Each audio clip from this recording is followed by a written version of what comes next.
Apa perasaan Airil bila ada orang hina? Ni dia orang tanya ni. Apa perasaan awak bila ada orang hina tu? Sakit Fik. juga. Fik. Apa? Sakit juga hati. Sakit hati? Untuk pengetahuan semua yang tengok live ni, Airil ni dia seorang pendiam, introvert. Dia kalau bercakap pun memang satu perkataan.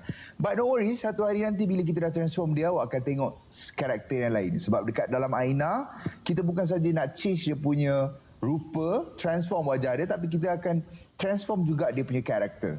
Macam mana tu nanti kita akan tunjuklah, day by day awak akan tengok. Okey.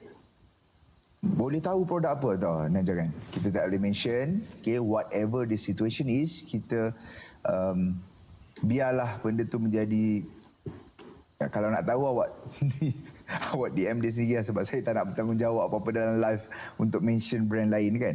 Okey. Sakit tak muka tu Airil? Orang tanya ni.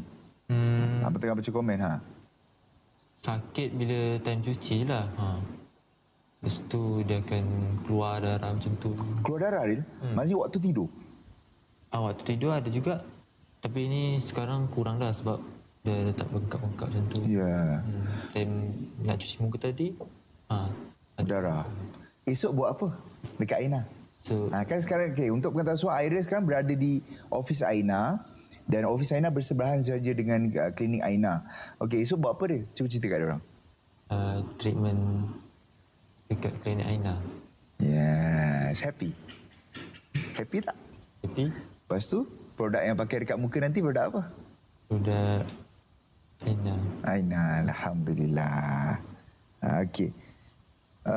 Orang tanya, hopefully dekat Aina ni you feel better and ada confidence, okay Airil? Ya, insya-Allah. Okey, nanti recover balik. Muka Hafiz ada parut juga? Ya, betul. Saya dulu pun saya merupakan mangsa Mercury dan saya jerawat saya sangat teruk dulu. Jadi bila sekarang memang scar saya lebih sangat better. Kalau awak tengok area muka saya dekat sini okey, alhamdulillah. Tapi dekat area sini saya ni teruk ni dulu sebabkan saya jadi mangsa Mercury. Jadi bila kita dah ada klinik sendiri, saya memang buat treatment, alhamdulillah. Orang kata apa, selama hidup ni dah macam-macam kontraktor saya cari untuk turap kita punya parut. Tapi alhamdulillah klinik kita juga yang berjaya turap saya punya parut. So sekarang alhamdulillah getting better. So sama juga macam Airil. Okey? Kita pernah senasib Airil Dulu abang pun pernah senasib. Abang tahu bagaimana macam mana kita kena hina disebabkan skin dan sebagainya. But don't worry. Kerana